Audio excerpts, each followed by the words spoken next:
Recording, but yeah, thanks everyone for joining us this evening. I am Brian Poole with Portland Bureau of Transportation. I'm a transportation planner and excited to share some updates with you all as we're getting ready to begin the sort of big push for the online open house / public engagement and just really being out in the community over during the summer. So I'll go ahead and share my screen for a minute, and then I think I'll take it down so we can see faces as we do introductions. But just wanted to quickly go through the agenda. So we're going to be doing just some quick welcoming and do a quick check-in, say hi for everyone, and then we'll have some time for public comment if you're here and not a typical advisory committee member. That's the best time to sort of provide comment and share if you have anything to share with the group. We'll then do just a quick recap of the plan overview, and then we'll dive into really the heart of the meeting, which is first looking at transit, some of the existing conditions of transit and some scenarios that we looked at, and then a preferred alternative that we're going to be sharing with the public. Look at the community development scenarios and the questions we plan to ask during that online open house, and then the transportation maps and open house questions before we wrap things up. So before we do that, we're just we can go through a quick round of introductions. And last meeting we talked about we had I think we just had snow, and we talked about sort of favorite winter activity. We're not very original, I guess, here, so we're asking what's your favorite thing about spring. And I guess my favorite thing about spring is it's finally the time when you can start having those nice warm days and actually start to feel warm again, wearing t-shirt and shorts like yesterday. So I will, as I sort of normally do, I'll just kind of go through the list as it appears to me. And if you don't mind just giving your name and something you like about spring, that'd be great. So let's stop sharing our screen. And it looks like Nancy, you just popped up to the top. So do you mind going first?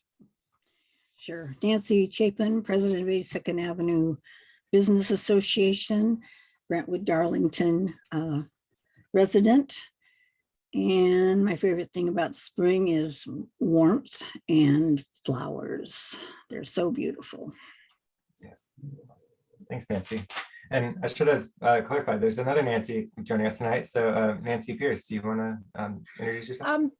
I live in the Errol Heights part of Brentwood Darlington. Okay. And my favorite thing about spring is watching the male peacocks in our neighborhood stop the traffic and as they present, and yeah, just watching them in this time of year. Awesome. That's amazing. I need to go out there and see that. Yeah, awesome. Thanks. Anna, you want to go next? Sure. Anna Weichsel. I'm in the Woodstock neighborhood, on the Brentwood Darlington neighborhood, right on the corner, on the edge. And I'm also the chair of the Woodstock Neighborhood Association. I'm also an architect. I teach architecture at Portland State and work a lot with urban theory. And my favorite thing about spring, aside from the warmth, is this lime green, this really bright, shiny lime green that appears everywhere. Yeah, that's a good one. Awesome. Thanks for joining us. Erin, do you want to go next? Erin Klein?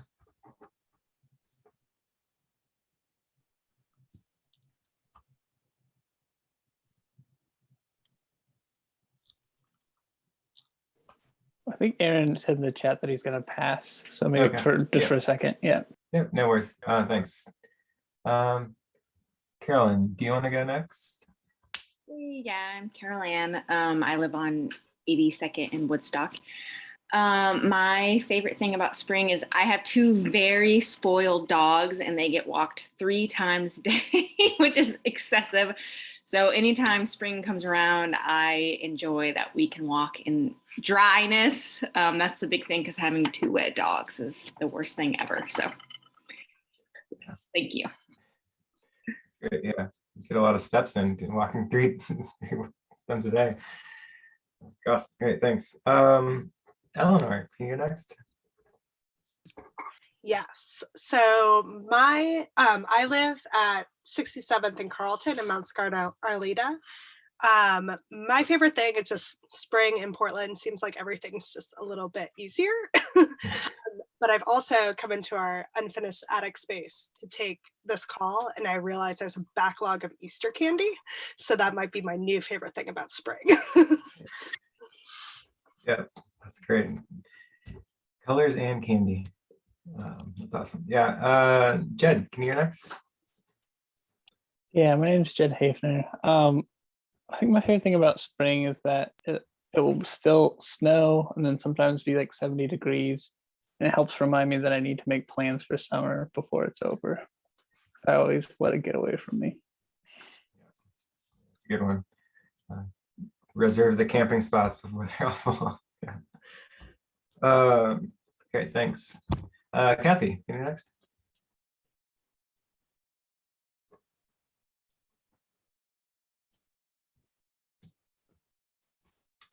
Kathy, you're on mute.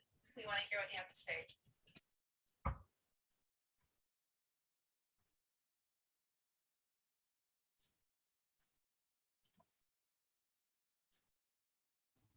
Now, can you hear me? Yep, thanks. My favorite thing about spring is getting all the plants starts going and getting ready to plant them. And I have a little plot in the community garden. So I have right behind my computer, I brought my plants down inside when it snowed. And so instead of having a little greenhouse outside, I've turned my office into a very warm room with about 100 plants on the other side of my computer right now. Humidity is probably not good to the computer, but oh well. Yeah, that's great. Yeah, awesome. Well, thanks. Thanks for joining. Meredith, can you go next?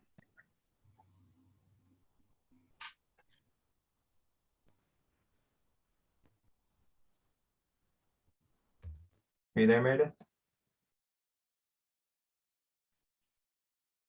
We'll try to come back. Aaron, thanks. I see you in the chat. Do you want to go next? Hello, Aaron, he, him, and live in the far east end of Brentwood, Darlington on 78th Avenue. And my favorite thing about spring is the days, the lengthening days, and like particularly like the days are getting really like longer really quickly. Like right now, like feels like it's 2 or 3 days, 2 or 3 minutes longer every day, and sometimes catch that like beautiful sunset like that now happens at like 7:45, 8 o'clock instead of at 3:45, 4 o'clock. Yeah, that's definitely a mood booster. Yeah. Yeah, awesome. Yeah, thanks, Aaron. Kevin, Bond, do you want to go next? Sure. Hi, everybody. I'm Kevin Bond. I'm a city planner with the Portland Bureau of Planning and Sustainability, supporting this project. And I think one of my favorite things about spring is getting that hour back from the darkness. So the days start getting longer again, the sun sets later and starting to get warmer. Those are my favorite things. Thank you. And Matcha, do you want to go? Can you go next? Sure, thank you. Matcha Williams, he, him pronouns, neighborhood planner at Southeast Uplift. Spring, I enjoy just looking for new parks to check out. So I'm real excited about the new developments at Earl Heights. I would just say a big fan of the play equipment for my daughter at Creston Park and Lentz Park nearby. Highly recommend them checking them out. Thanks, Matthew. And Nick, can you go next?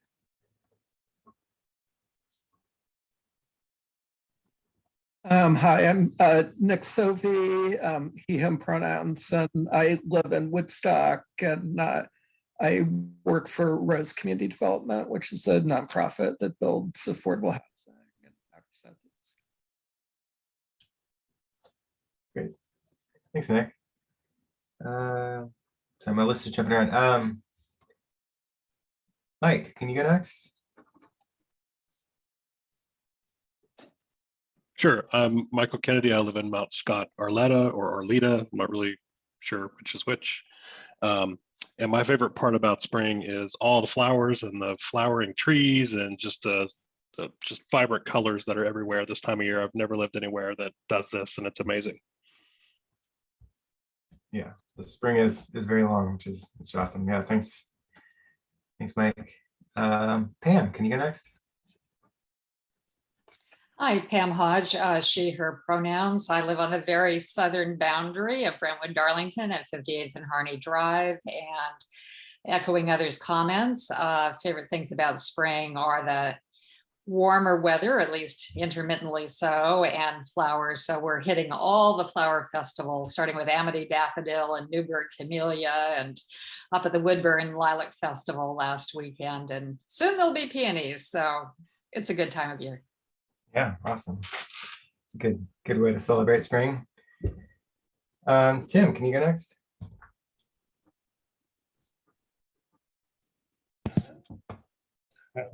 Hi, I'm Tim Williams. I'm at work right now, so that's why I have the camera off. But I'm trying to listen as best I could. He, him pronouns. I live in Mount Scott, Arleta, and I'm most excited about getting back into golf this year with the weather getting a little bit drier. So. Thanks. Yeah, thanks for joining us, even though you're working. Appreciate it. Valeria, can you go next? Yes, hi, Valeria McWilliams. I live on 85th and Colgate in the Lens neighborhood. Spring is a love and hate kind of relationship for me because I have really bad allergies, but I do love the flowers and blossoming trees. But yeah, it's tough. So thanks. Awesome, thanks. Yeah, I was almost gonna put what do you love or hate about spring, but I figured everyone would say allergies is the thing they hate. So but yeah, thanks for sharing. And I'm gonna go back. Meredith, if you want to share, you're able to, but no pressure if you're not able to.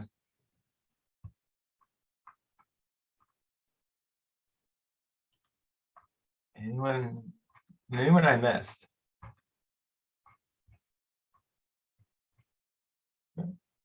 Here, I got myself on mute. Hi. Awesome, great. Hey. Sorry, I haven't done that much Zoom, strangely.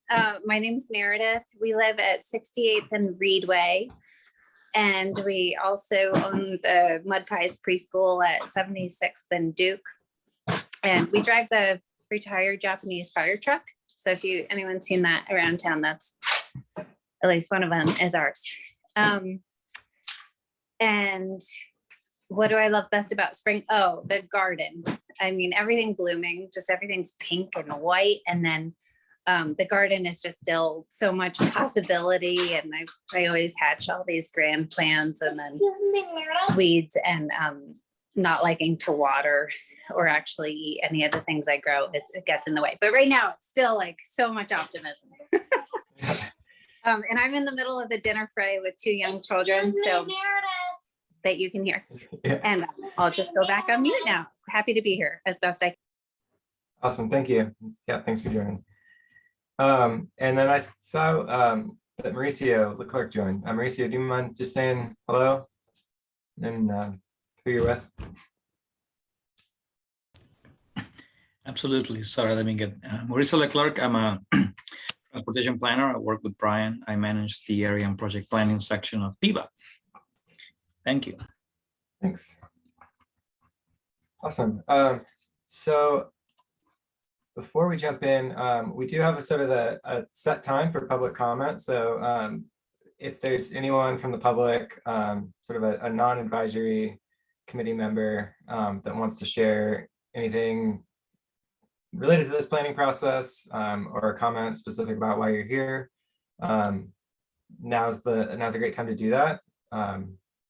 or you're also able to ask questions in the chat, during the presentation. So, but wanted to open up that time if there is any comment people want to share.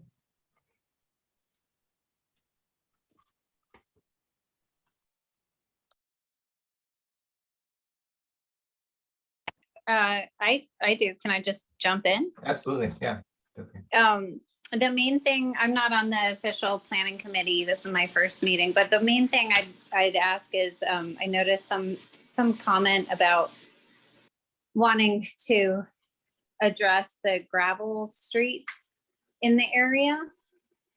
And I just want to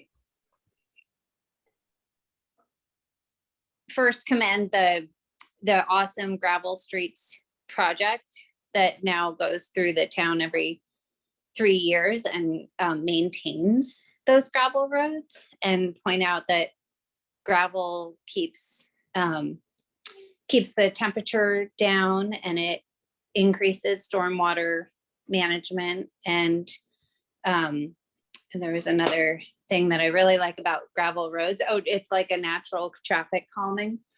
So anyway, if there's momentum to like pave over all of the gravel roads, I would just ask that as part of the planning process, one project I saw, the two options were like, do you want one sidewalk or two? And I would ask as part of that planning process that a question be added, like, do you want just maintained gravel roads? Oh, because, oops, someone's calling me, hold on. Send a voicemail. Okay, the final thing is, as soon as you pave something, it becomes an unfunded liability on the balance sheet of the city. So those are the things that I'd rather we maintain the infrastructure that we have. I've been talking too much. If you want to pave something, just like ask the residents, like, do you maybe just want to maintain it as a gravel road? Because you often don't buy a space with a gravel road unless you kind of like that. Great, thank you. Yeah, and it's a good meeting to attend. We're going to be talking a little bit about that in terms of what we're asking in our open house. And so, and some of the streets we're looking at as potential gravel streets that could be paved are ones that we've tried to narrow it down to where there's a circulation issue, or ones where there's also a gap in the bike network that could be mutually benefit from a paved street. But this is a planning process, and so the questions and concerns you raise are a great time to do that. So feel free to listen in. If you have any comments or questions during our discussion, feel free to share in the chat. You didn't honor your word. Thanks for listening. You did not honor.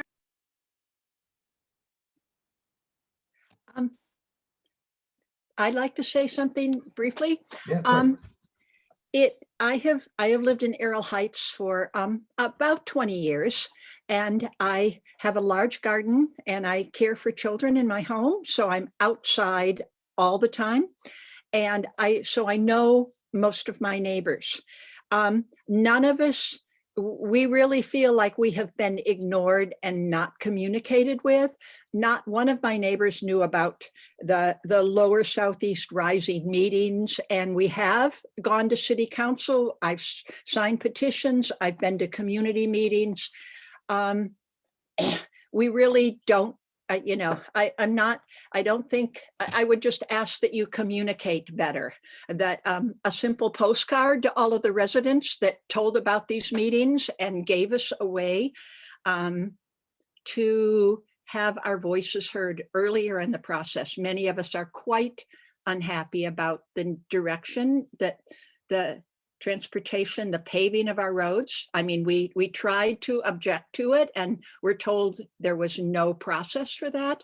And the park, and some of the other things, we bought our homes in the neighborhood we bought our homes in, and it's being changed, and we don't feel like we have had our voice has been requested or heard as we spoke. So just for future reference, I realize many changes are happening, and it's not just that I'm a grumpy old lady in the neighborhood. It seems to be pretty universal in my neighborhood, of whom I speak to the neighbors frequently. So just for future reference, more communication, more input from the people who actually live in the neighborhoods, not planning, not city officials, and not commercial establishments, but us homeowners who have property. Thank you. Nancy, I invite you to let's connect after the meeting and we can maybe arrange a time to get a cup of coffee together or however you feel comfortable connecting.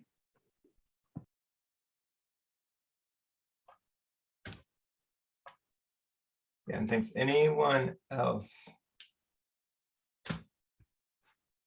Okay, great. Like I said, if you have any other comments during the meeting, feel free to share them in the chat.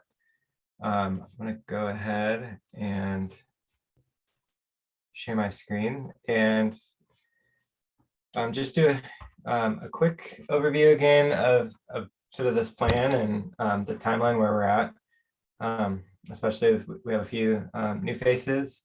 So we've been working on this plan for about a year now, and the goal is really has been to look at strategies to increase livability and housing stability and improve access to employment, schools, local services and amenities, and recreational opportunities, but also doing that with an anti-displacement lens.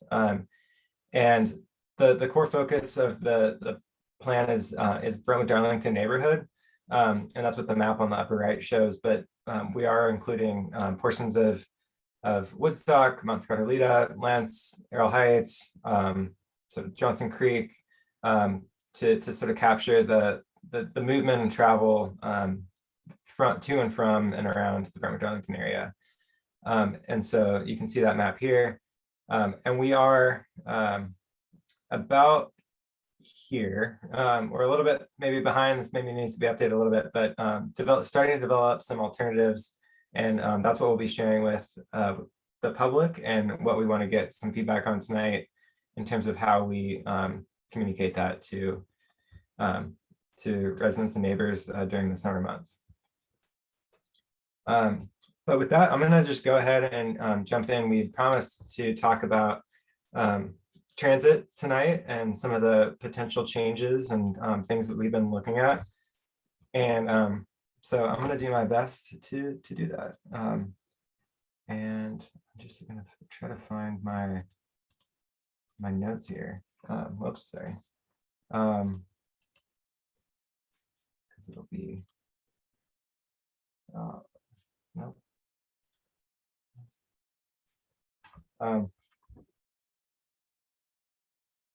Well, I will do it with that. So this map here, we developed just a quick look at what the existing transit network looks like in and around the project area.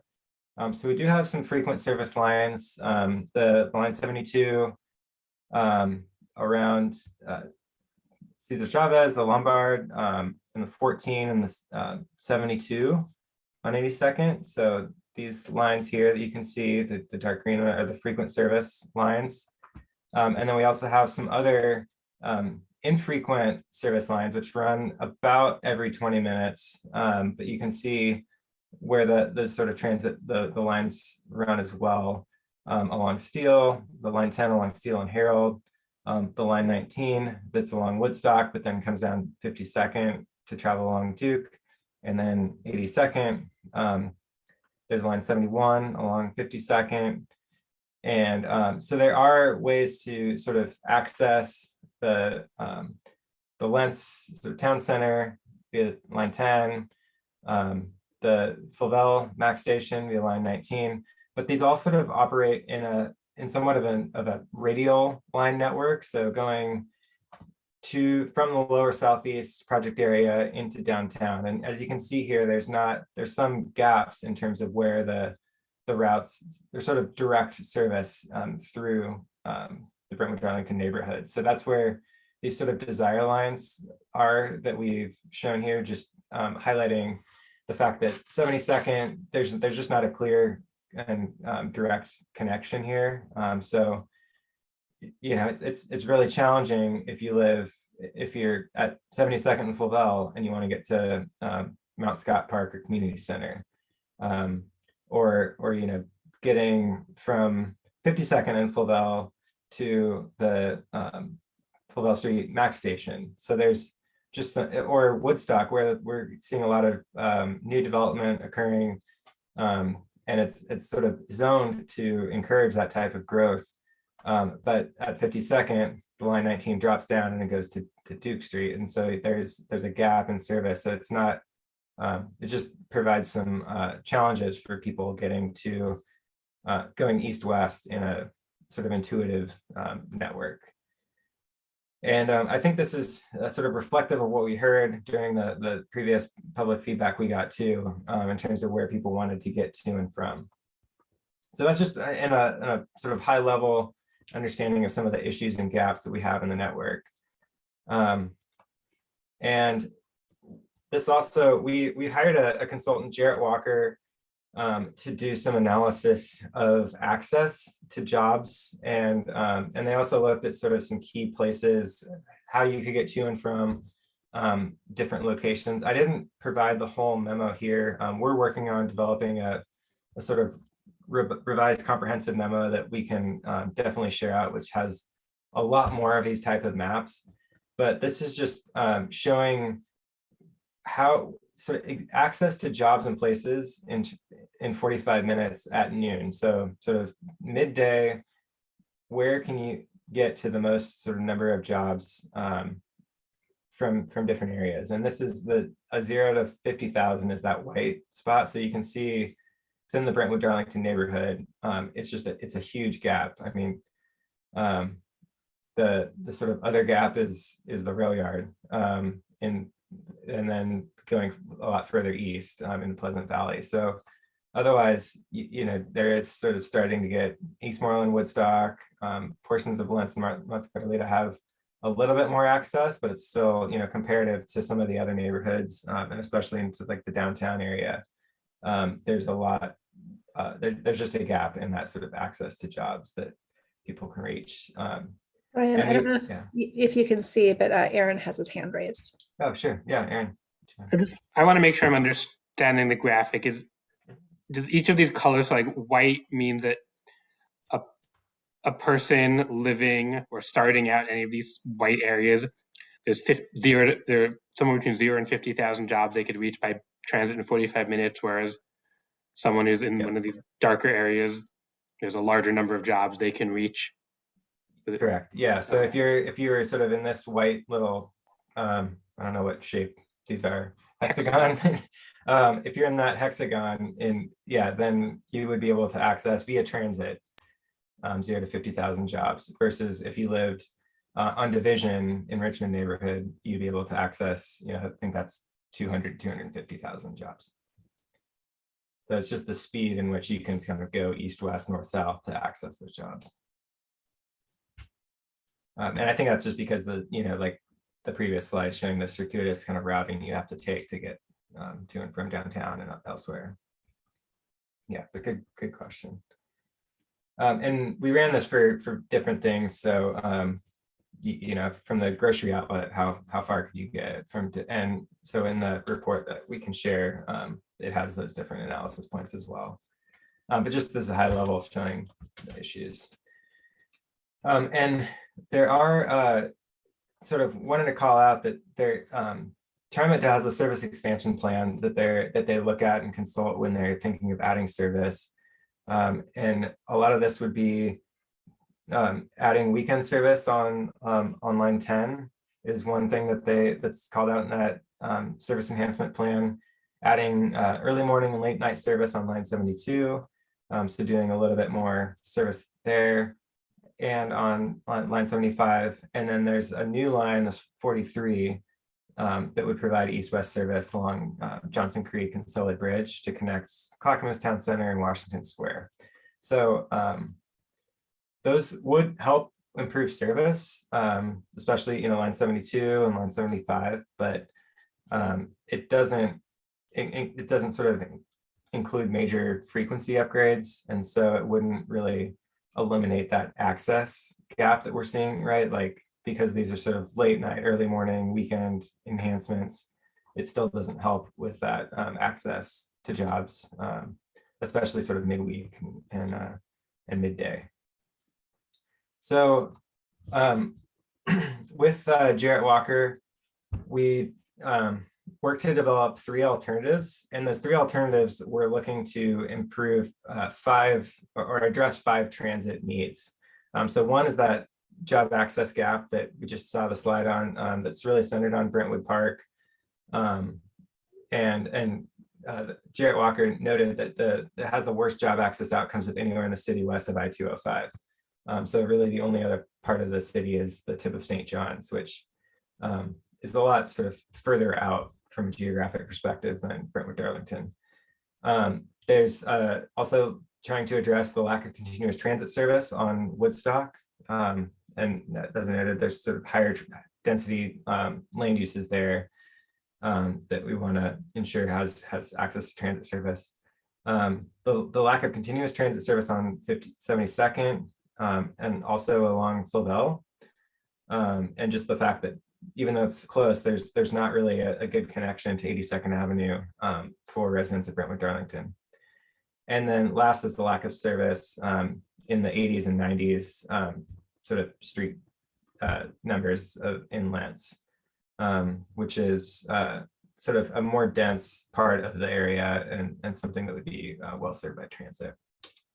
So with those sort of needs in mind, we took a look at a few different options, and I'm not going to dwell a long time on these because we use these to develop a preferred alternative that kind of is a hybrid of the 3 options. But this has one of these options would split line 10, so it covers both Duke and Harold. So line 10 would come down and serve Duke, but it would also split, so half the time serve Harold, and then continues on Duke from 72nd to 92nd. Line 19 would be sort of continue, so you can see that would then continue on Woodstock, terminating at the Lentz Town Center, and line 71 would be unchanged. So that does provide that service along Woodstock, but also still continue to provide service on Duke, but there's a trade-off with that sort of service on Harold and Duke splitting. The second would be what's called the consolidated Flavel, but the line 10 is then rerouted on 72nd from 72nd to Harold. And so you get sort of that service on 72nd in this route, but there's not service along Woodstock. So it's sort of the flip of the first option. No changes to line 19, so service still continues on Duke, and then line 71 is rerouted from via Flavel to come down and terminate at the Flavel station. So it does kind of have that direct service both the 82nd and the Flavel Max station. And then the last is the 72nd called growth scenario, 72nd Crosstown, which is a growth scenario, which means that essentially it would cost more money. The others were sort of trying to balance within TriMet's existing budget some options, so there's more of a trade-off in those scenarios. But this one would provide sort of what we're calling a 72nd Crosstown service from Gateway to Clackamas via 72nd Avenue. Line 10, which would split to cover both Duke and Harold again. And then the line 19 would again continue along Woodstock to provide that continuous service. And then 71 would reroute via Flavel to terminate at Flavel Station. So this is the one that has full service along 72nd, Woodstock, and Flavel to provide that direct service. But again, it's the more of a growth scenario that would be more expensive. And so we did a workshop looking closely with these and with Jarrett Walker and with TriMet representatives, and came to some level of consensus, because there still are, I guess one thing I should note before that, before I get to the preferred alternative, is that there is still disruption for outside of sort of TriMet's, outside of Brentwood Darlington within the TriMet network with each of these scenarios. And so those are something, that's something that we want to consider with any of these scenarios, is sort of who is impacted with these route changes. Where is it, you know, if we're providing better service and access within the Brentwood Darlington neighborhood, but it's severely impacting Lents or further east, those are things we wanted to understand and be able to you know, mitigate as best as possible. And so this just sort of notes that all of these alternatives do create some disruptions in that grid system that TriMet's developed, and things that we would want to work out as we sort of move them forward and advance them. But we worked with TriMet and came up with this possible scenario, which we're hoping to take to the public, or proposing to take to the public to get feedback on about impacts and challenges that this would create. And sorry, it's a little bit blurry in this, but I can walk through it as much as possible. But this new, so we have the line 19, which was in one of those scenarios, showing it continuing on Woodstock to Lents Town Center.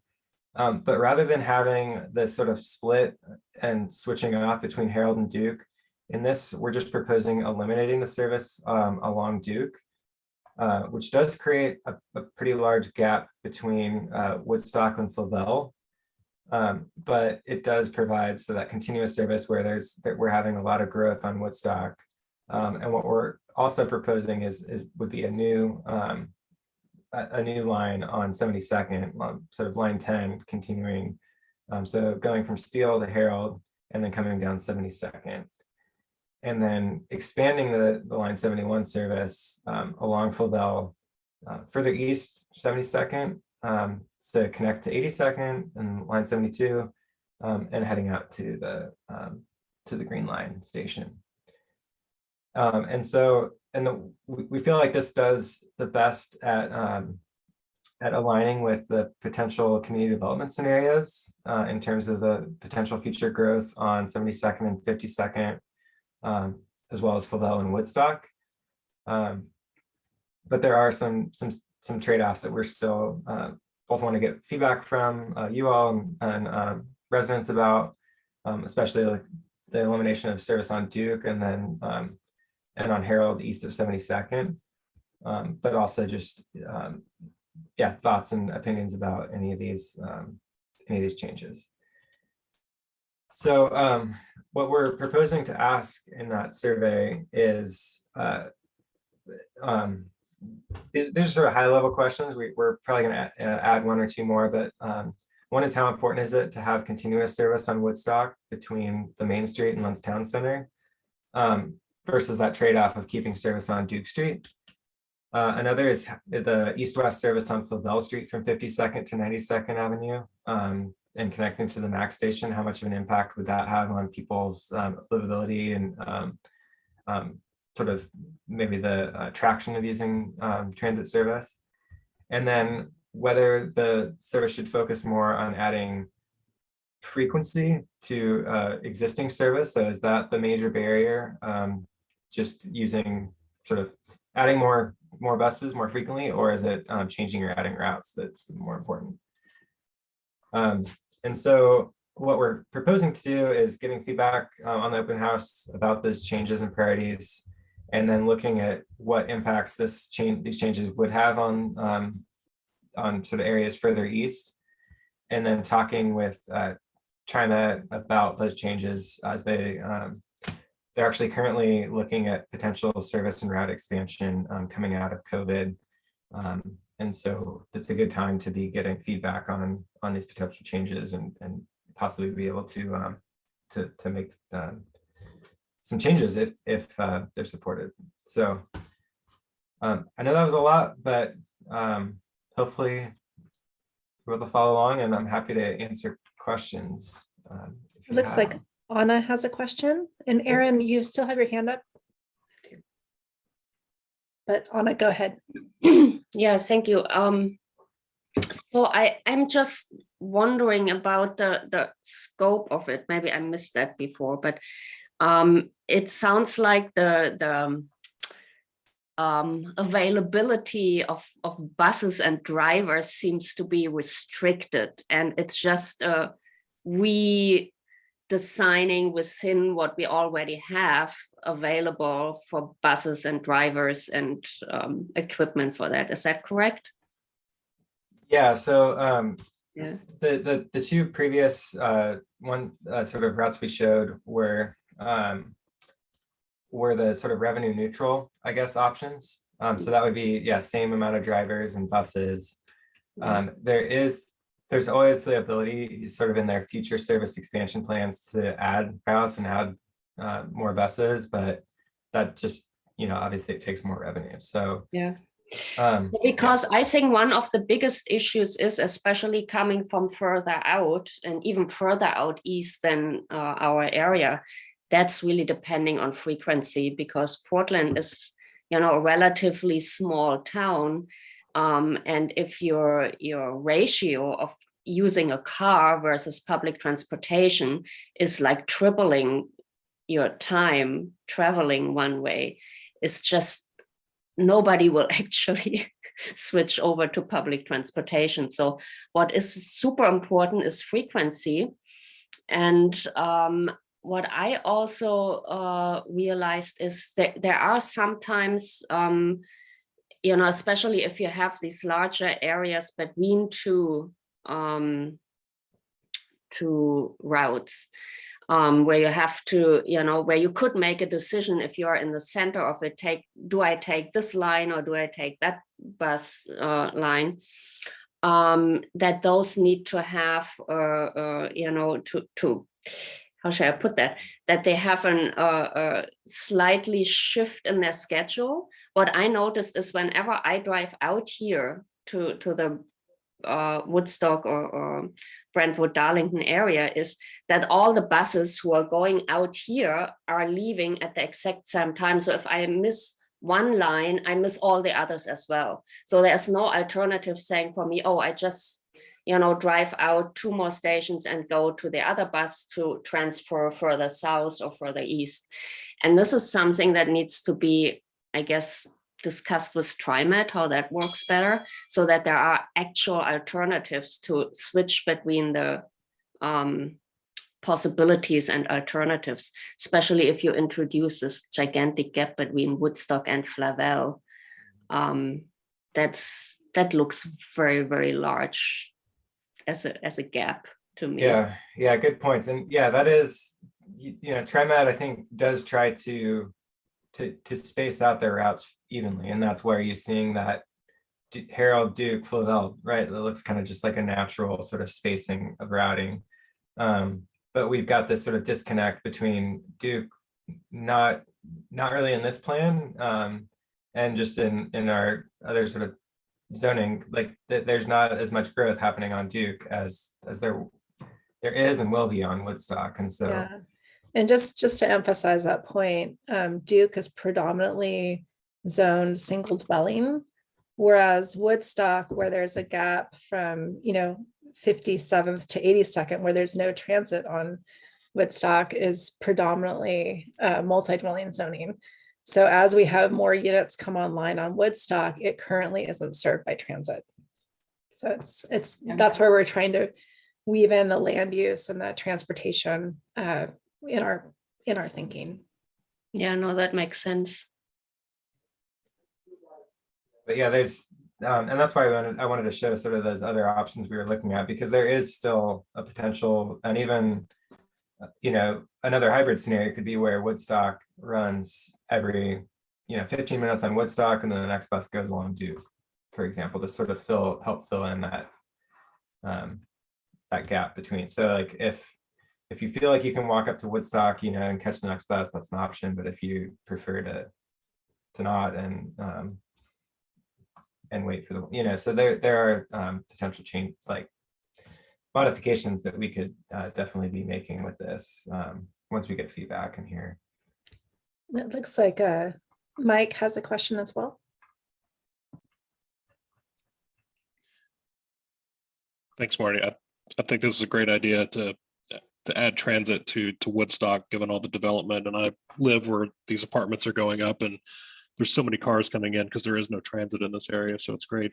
I'm curious with the realignment here, is it realigning elsewhere or is it just in this location? That's something that we'd have to be working through with TriMet further. So that's some of that understanding the impacts elsewhere in the system and what would need to, how we'd have to modify or, Yeah, my one concern about, one of my concerns about this is people that have come to rely on the current alignment, would their right to work be drastically altered? And that would be something I'd want to consider. Yeah, thanks. And just want to sort of note as well that this is, so TriMet's been very gracious with us sort of looking at potential changes in this planning process, but they do have their own process for route changes and service changes, and would do a big, robust, another round of community engagement if and when these changes were going to actually sort of come into fruition. So I just want to say that both it's like, if you're super excited about this, maybe temper your expectations a little bit, that it's not coming tomorrow. But if you're also very nervous about this, that know that that there's a process for where TriMet would also want to make sure that this is not going to impact severely people that are relying on their service that live along Duke, for example. And they have better ways to capture ridership surveys and data from people that are actually using this. So. And I just thought, Pam, so this is not a synonym for all transportation modes. So this is just, and we probably should keep moving because this is just the transit, so buses, and sort of buses in service to the MAC station, the green line. But we have other maps and questions we're going to be asking about other transportation modes. I just think for the purpose of communicating clearly to citizens in future meetings, you might want to use a different term than transit. Okay, Yeah. That's good. Bus routes. Yeah. Okay, yeah, thanks. Great, well, yeah, keep asking questions. I'll try to answer questions in the chat as much as possible, but Marty, maybe we can turn it over and Yeah, we can jump sounds into. good. Okay, so we wanted to come back and just touch base on the community development scenarios, and then and a reminder for folks that are here, but also that are that are new to joining with us this evening. We had shared the community development scenarios at the February meeting, and so there hasn't been any changes to those community development scenarios from February to today. But we did want to come back and kind of remind the committee about the community development scenarios, and then also do a sharing of the types of questions that we're planning to ask in the online open house and subsequent public involvement this spring and early summer. So before I go through the 4 scenarios, just a reminder that when we're talking about community development, we're talking specifically about housing and jobs and kind of commercial, retail, kind of the land uses, so that happen through zoning. So and again, we have a slightly broader definition of community development because it's not just zoning, but it's also what are some programmatic interventions that we can do as a city as well. So we're going to go through these fairly quickly. So next slide. So again, we have 4 scenarios. The first scenario is what we are calling the basic level of service. And so what that means is that there are no land use changes proposed in this scenario. So no zoning map changes are proposed. With that said, we know one of the reasons why we're doing this project is because there is a deficit of infrastructure, adequate infrastructure. So,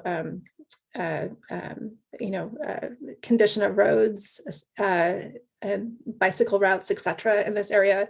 And so even though there would be no land use changes proposed, there would be some transportation improvements to just get to a basic level of service.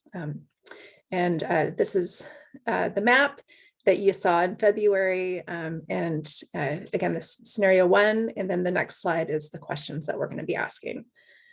So the questions here are, the first question is actually unique to scenario number 1, and that is, do you think the current land uses, the existing businesses and housing on 52nd and 72nd would support or benefit from future public and private investments? Yes or no? So that is the only question that we are not going to be asking. We're only asking that question with scenario number 1. So the second question, does the scenario meet the desired access to commercial opportunities and I'm having a hard time reading this, in neighborhood serving businesses in the project area? Yes or no? Does scenario number 1 meet the desired affordable housing or housing affordability and housing choices in the project area? Yes or no? And then the last question is the open-ended question, and it's, do the current land uses, for example, the existing businesses and housing on 52nd and 72nd, create any benefits or burdens that you are particularly excited or concerned about? And then there's the ability to write a text response on that question. Okay, so scenario number 2. So again, just a refresher, scenario number 2 is what we're calling enhanced intersections. And so again, it is focusing on 52nd and 72nd. And with this scenario, there would be some very, I would say, surgical or kind of nibbling at the edges at just the intersections to make sure that there's kind of a symmetry in the zoning that's proposed at those intersections. And also there's a symmetry in scale. And so, again, very light touches with any potential map changes. And then again, there would be some transportation improvements with this community development scenario. Next slide. So again, the questions are similar, 1, 2, 3, and 4 to the previous. The difference here would be question number 4 is compared to scenario number 1, is scenario number 2 headed in the right direction? And then, write a text response. And then question number 5 is, again, kind of again, the benefits or burdens, excited or, or concerns that you have, write a text response. I think, and I apologize. And then question number 3 is also new. So would you support future zone changes at key intersections along 52nd and 72nd? Yes, no, or other. And then the ability to, to specify. Okay, scenario number 3. So scenario number 3, corridors. So just a refresher, what is being proposed here is that both 52nd and 72nd would have a new neighborhood corridor designation. And what that means, that's a designation on our centers and corridors comprehensive plan map. And it is essentially, where the community can expect some growth and some change And it is also an investment strategy for the city that if a street has a corridor designation, then we are making the case for future infrastructure investments. And so there is very much an investment strategy if a street has a neighborhood corridor designation.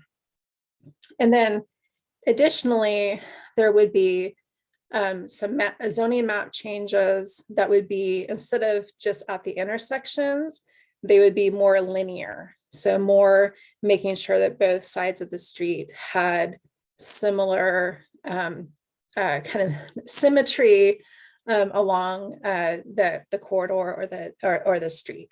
And and then there would be some, again, transportation improvements that the shift here, instead of transportation improvements being getting folks in Brentwood, Darlington to Woodstock or to Foster or to 82nd, that some of the transportation improvements are more focused, well, also that, but also focused on getting folks to 52nd and 72nd, because those are corridors that have the ability to become more places.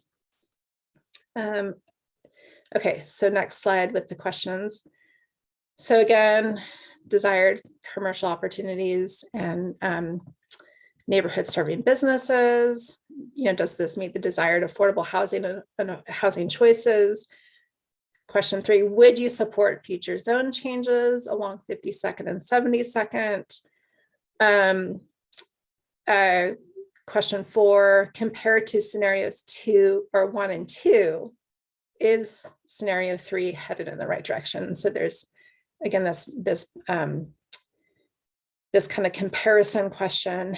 And then again, the last question is, again, this benefits and burdens. What excites you or what concerns do you have? So ability for open-ended. Okay, last scenario. Scenario number 4, centers and corridors. Again, a refresher for the committee. We're building off scenarios 1, 2, and 3. This is, there's a gradual buildup here. So while, so the difference here is that we're proposing an expansion of 2 existing neighborhood centers. So Woodstock Neighborhood Center, we would be expanding that down 52nd to just south of the 52nd and Duke intersection, where the Apostolic Faith Church headquarters is located at, to just kind of encompass just the southern edge of the Apostolic Faith Church site there. And then the other expansion of an existing neighborhood center would be at the heart of Foster, which again is at 72nd and Foster, in that instead of it just being along Foster, we would be also expanding it down 72nd to Woodstock. And then there's a new neighborhood center that would be proposed at 72nd and Flavel. It's really at that intersection, and then really going down to kind of near the Little League baseball field site south, and then kind of along Flavel as well. So Flavel to 72nd to 82nd, kind of. So again, just think 72nd Flavel. And with this, there would be map changes that would be proposed again along 52nd and then 72nd, but then at 72nd, there would be a little bit more of an intersection emphasis at 72nd and Flavel. Okay, next slide. So again, the questions are, again, the same: desired commercial opportunities, desired housing affordability and housing choices, do you support future zone changes? Compared to scenarios 1, 2, and 3, is scenario 4 headed in the right direction? Type of response. And then what benefits or burdens, or what excites you, or what concerns do you have about scenario 4? So those are the questions. I will say that right now, this is what we're proposing, is this would be on a SurveyMonkey, an online survey option or tool, excuse me. But this is just one part of the online open house. There would be a whole narrative that folks would be asked to read at their leisure, at their convenience, and then they could go to the survey and then take some time to fill out their responses. Okay. And I think Nancy, do you have your hand up? I do. So I am curious about whether, when you show this to us, whether it will be clear what the zoning means in that area, whether it means a smaller size, what kind of housing can be there, what height apartment houses can be there, what's that mean that it's a new scenario. So it sounds like the scale of the development capacity, or what the zoning would allow, is an important information in your ability to respond. Right, and you couldn't see that in the little colors over on the side. There's no way that you could tell what any of those colors meant with this picture. So I'm assuming that will be much more visible as we're looking at it. Yeah. That's a good point. Yeah, and Mike, sorry, I missed your hand up as well. Mike, do you want to go next?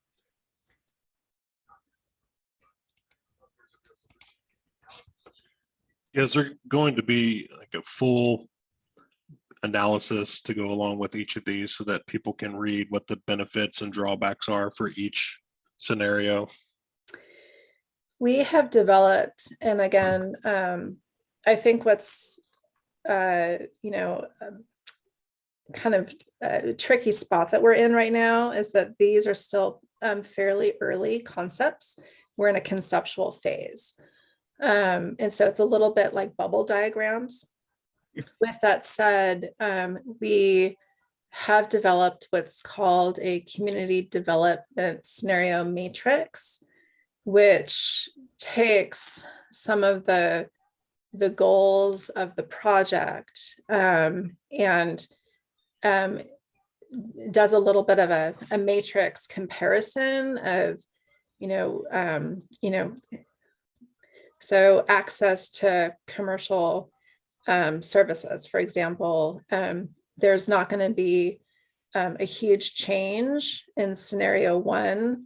Scenario 2 is a little bit, but then scenarios 3 and 4, there would be more opportunity for greater access to commercial services and neighborhood serving businesses. So we're at a very high level, we're kind of showing some differences between the different scenarios. I will say that it's still at a pretty high level. We're not doing like acreage calculations or the number of units or anything like that, because we're still in a conceptual phase. Well, one of the things I'd be curious about is if we're increasing density, we're adding to the population base of these neighborhoods, which I think is great. I'm all for like Barcelona style density here, but I would just want to make sure that we're not building like studios and 1-bedroom houses here to where we're excluding families. And if we do increase the density, can the base infrastructure like the schools and the parks and the and things like that, will they be able to support this like increase in density in this neighborhood? And that's what I would be looking for in some type of analysis if I were coming to a public meeting on this. Okay. Yeah, and we can probably need to move on, but just wanted to highlight, Pam asked why there's a proposal in this scenario to stop the extension of the Woodstock 52nd corridor at Duke when there's already existing commercial development south of Duke, such as the Starlight Knitting and Strip Mall at 52nd and Flavelle.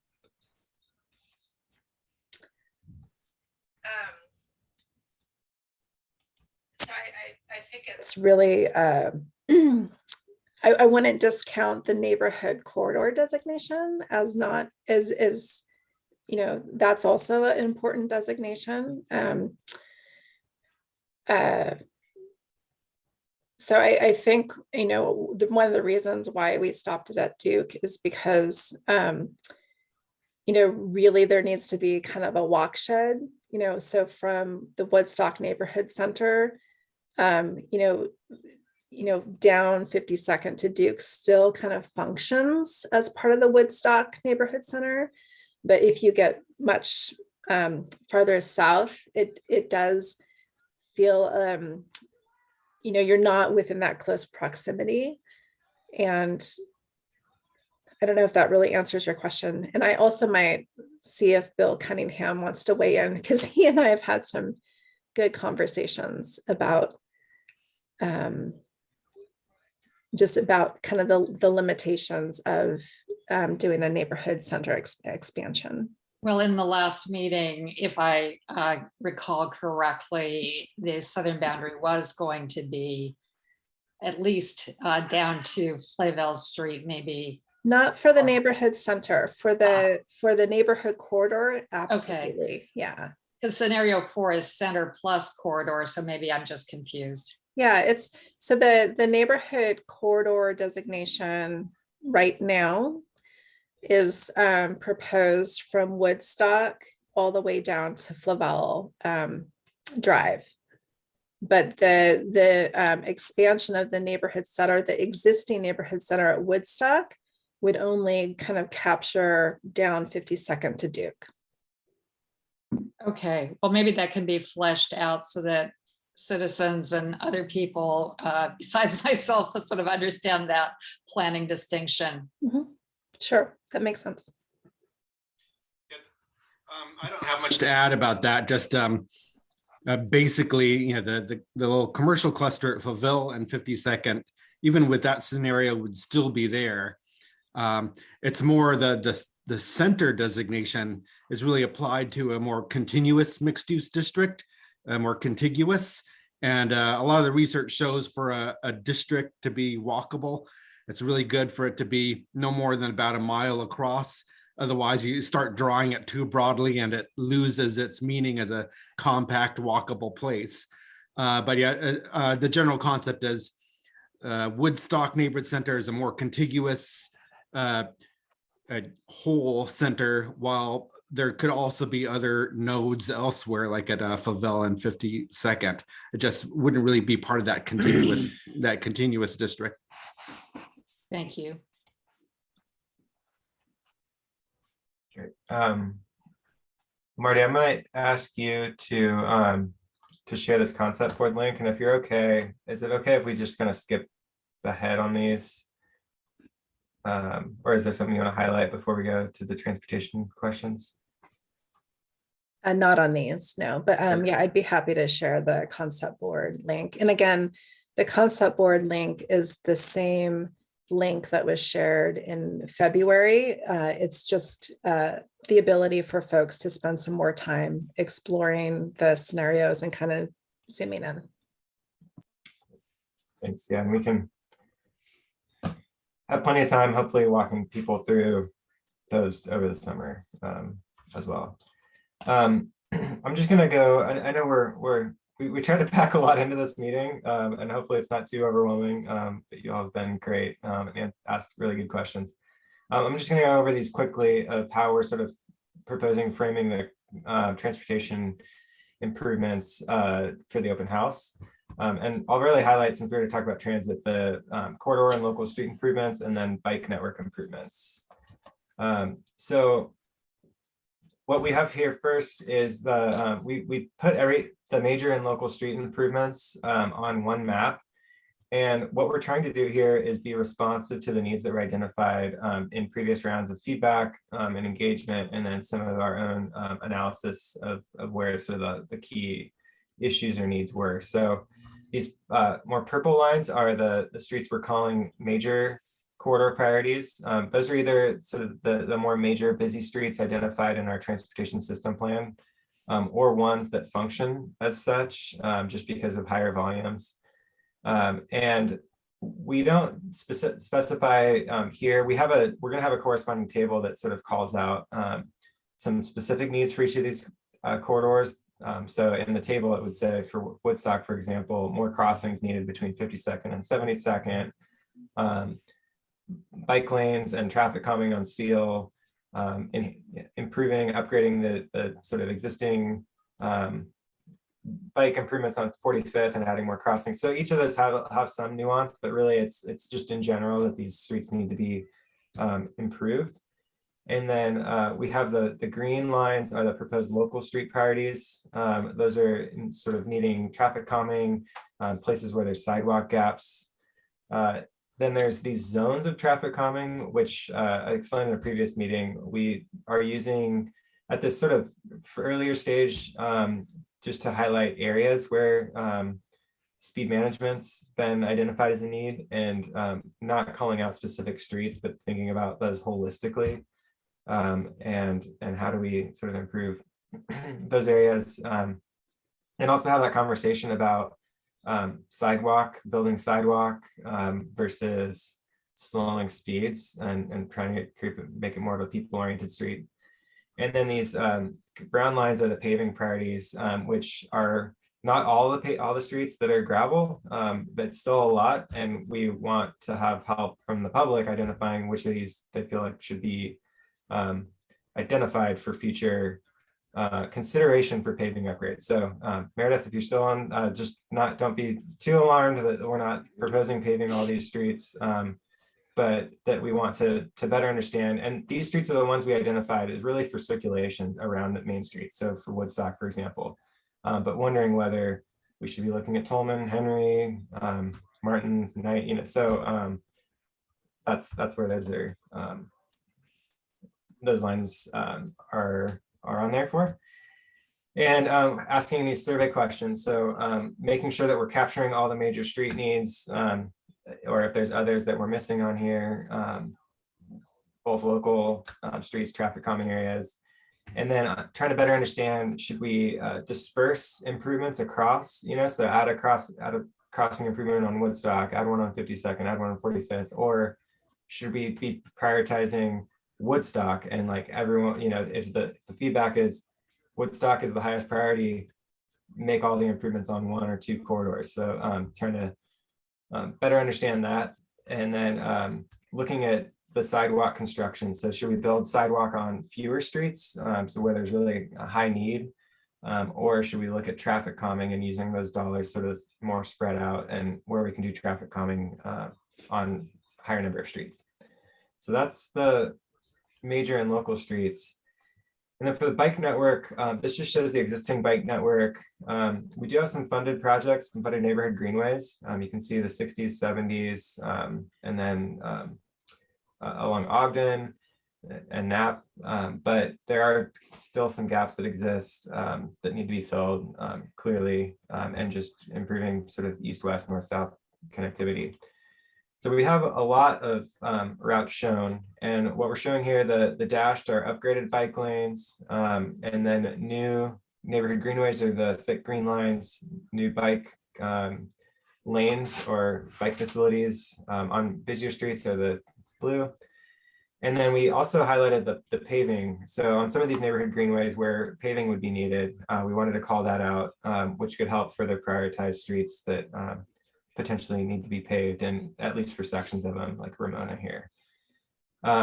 So the questions we want to get from during the open house are which, helping prioritize which of these are most important, but also should we prioritize more neighborhood greenways or looking at improving the facilities on the busier streets or adding? And then should we be improving the existing bike lanes that exist, so say Duke, improving those 50-second bike lanes, or should we be adding new bike routes? So those are some of the questions we'll be asking with that. And I know we're close, we're getting low on time, so I'm going to run through these really quickly, but we also wanted to just sort of visually show what that could look like. So on a 40-foot street, 50-second or 70-second, we have a few different options that we could be looking at. This is one that would remove all parking. So with no parking on a 40-foot street, you could have 8-foot bike lanes and a 2-foot parking or protected element and a buffer between the travel lane and bike lane. But the trade-off is no parking. You could have one parking, so that if we kept parking on one side of the street, there would not be a protected bike lane. And so that's sort of similar to the existing condition, but potentially a little bit wider bike lane, but not much better. Same on Fulvell and Duke, where the streets are a little bit wider. You could have parking on one side and still have a parking protected bike lane. So having the parking away from the curb and the bike still protected. Or sort of flip that, so the parking's along the curb and have a buffered on one side and a protected. Obviously, you could also just remove all parking in certain areas. So we want to show these to just get a sense of what the options are, and be transparent about the potential changes. East of 52nd, it's actually wide enough to have parking on both sides and either have buffered bike lanes or parking protected bike lanes on one side of the street that would improve comfort but have a trade-off with parking. So that's just a quick run through, and those will be sort of shared with the open house narrative. But we want to make sure that hopefully that's sort of clear and easy to understand. But happy to answer any questions or thoughts that you all might have, or reaction. And I see like the question for you, Mike, the buffer here, it would depend. So this buffer with, so if the parking is alongside the curb here, this buffer would just be paint. So a 2-foot painted buffer, because cars would need to go through the bike lane to get to the curb. But if it's a situation like this, where the bike lane is along the curb, it would be a buffer, but then there also could be a protected sort of vertical element, either a curb or the post like you see on 45th right now. Yeah, and that's Kathy, to your point. Yes, that's the trade-off. There's two lines of thoughts with new commercial activity.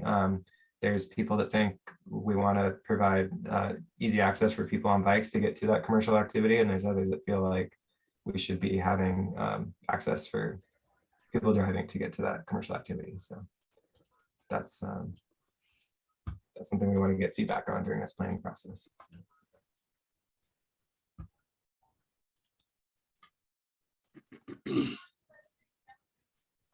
Any other thoughts about those questions before we go to next steps? Maybe I have one comment. I think in order to have the discussion going for the open house, I think there needs to be a very strong argument or narrative for the introduction that it is about the walkable city, and that it is about changing our behavior, and not addressing the question of the status quo of how we exist right now and how we deal with our daily life, so that there are these kind of new ideas starting to form in people's mind, to say like, oh, okay, when I use public transportation, I have the commercial hub, I can, do my shopping while I wait for the bus and hop on, hop off. So I think that there needs to be a very, very strong, introduction to that project in order to steer the discussion into the right direction. Because otherwise we're gonna get stuck again in these questions of We need more parking. We need more space for all this kind of transportation needs. And I think that then we end up in the same issue that we are already in. So, and that's not to go totally against car drivers. That's not what I mean, but to develop this alternative scenario, I think is super important. Yeah, thanks, Hannah. And we'll try to do that in the open house narrative. I think we have. It's challenging. We've got a lot, as you can tell from tonight. There's a lot to cover and a lot of big potential changes, and so trying to balance that in a way that's respectful of people's time, but also give appropriate information and sort of narrative and setting is something we're striving to do. It's a lot to cover. So, but appreciate highlighting that. So thanks. And Mike, I see you having a hand up.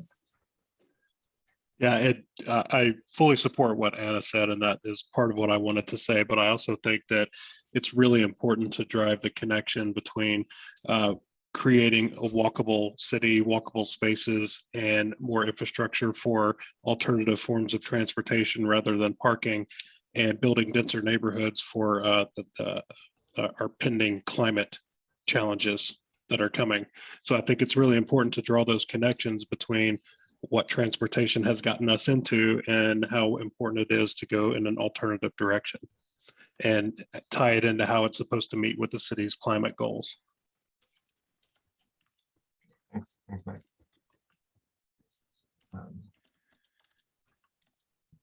Awesome. Well, I know we're a bit short. Marty, go ahead. Yeah, well, I just want to make sure that we cover just the next steps really quickly. Share my screen again. Yeah. Okay. So, so just a few process points. We would like to have our next committee meeting either in May or June. And so we would love to get some feedback from folks about if there's a preference of either May or June to meet next. There's definitely, pros and cons with both dates. A pro for May is that we have kind of a shorter time period between meetings and kind of our conversation with one another. At the same time, if we wait to meet in June, we can actually do some sharing of kind of the public feedback that we are receiving from the online open house and the other parallel forms of public engagement we're doing. So anyway, just if folks could email Brian and myself with some preferences on those dates, that would be great. Additionally, we are in, again, this kind of in between timeframe of wanting to shift to in-person meetings or continuing on with a Zoom meeting for that next meeting, whether it's in May or June. So again, some feedback on that would be great.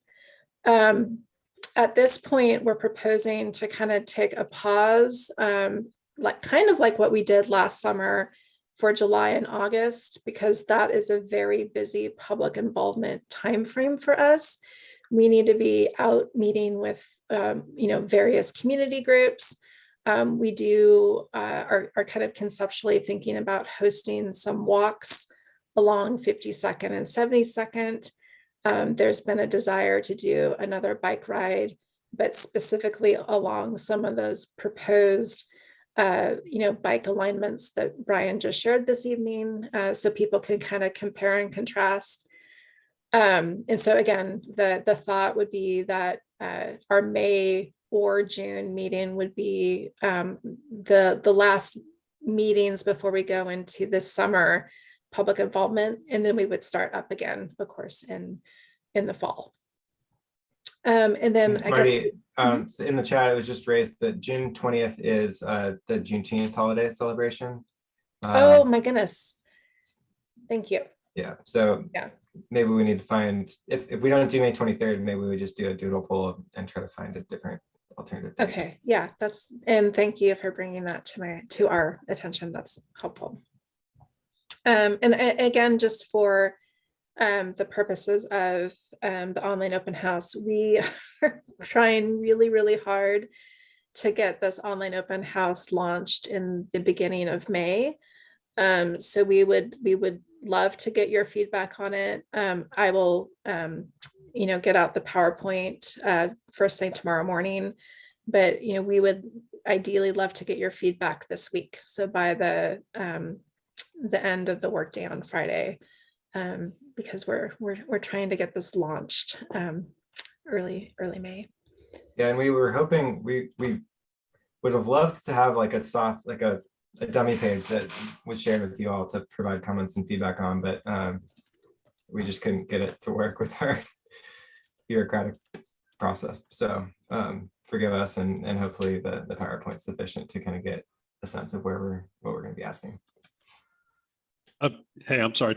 Will you be sending us something this week to review? Did I understand that correctly?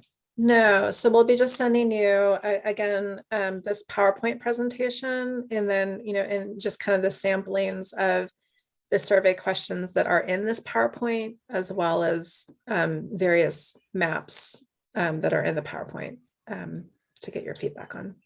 Okay, all right. Yeah, but if there are comment or questions that you feel like we should be asking that you don't think are reflected in the PowerPoint, or just general that you feel like should be asked, definitely let us know as part of those comments by Friday. Yeah.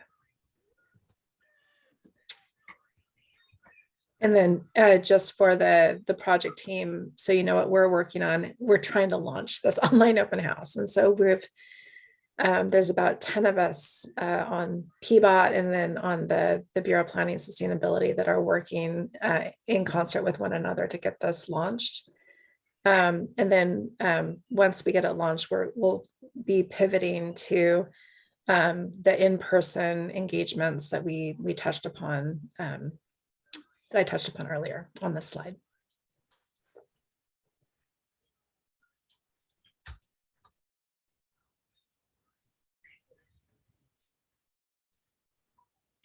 We can probably stick around for a few minutes. But thank you so much for sticking with us this evening. It's a lot of content, and I think that's why we've been struggling with it a little bit too, because it's a lot of content for staff too. And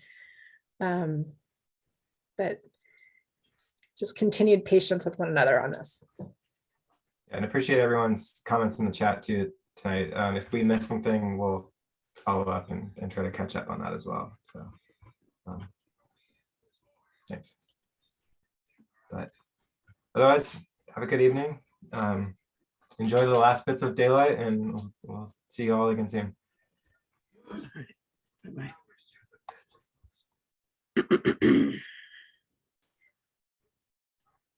I'm going to stop recording.